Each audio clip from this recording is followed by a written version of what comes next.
أحمد سليبان dhuxul warbaahinta kula hadlay xarunta qasriga madaxtooyada ee Soomaaliland ayaa sharaxay laba xero fadhiga golaha wasiirada ee maanta uu shir gudoominayay madaxweynaha Jamhuuriyadda Soomaaliland Mudane Axmed Maxamed Maxamuud Silaanyo lagu ansixiyay kuwaasi oo kala ahaa xeerka ka hortagga iyo la dagaalanka argagixisada iyo xeerka waxbarashada qaranka Soomaaliland.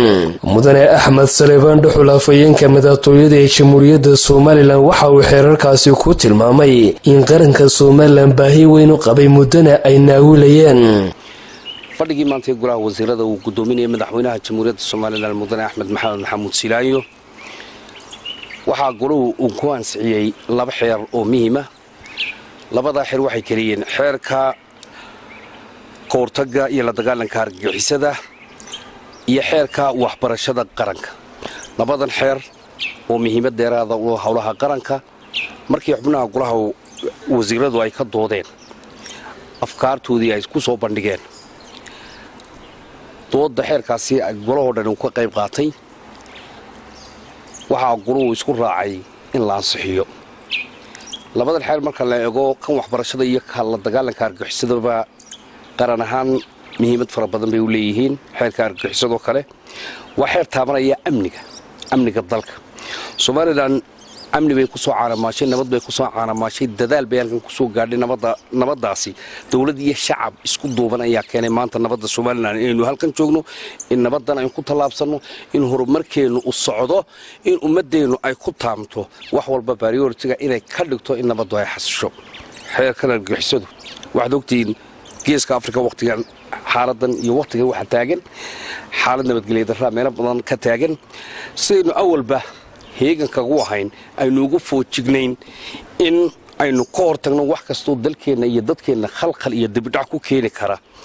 ayaa xeerkan muhiimadiisa loo baahday. xeerkan waa kii caalamku inagu shaqeynayay waa kii inagu amnigeena aynu ku xoojinay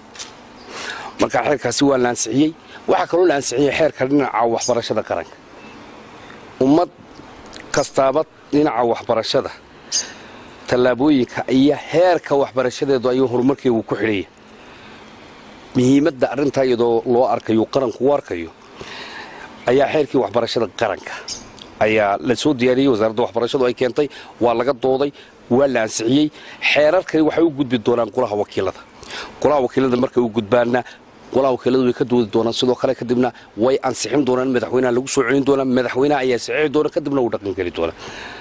qaranka mustaqbalkiisa wax badan bay ka tari doonaan xeerarkan. geesta kale Masar dhuxul waxa uu ka hadlay oo kala warbixin wasiirka wasaaradda arrimaha dibadda ee Soomaaliland Mudane Maxamed Biixi oo iska horjeediyay fadhiga golaha wasiirada Soomaaliland ee uu gudoominayay madaxweynaha Soomaaliland Mudane Axmed Silaanyo kaasoo ku saabsanaa xiriirka wasaaradda arrimaha dibadda Soomaaliland la sameynayso beesha caalamka.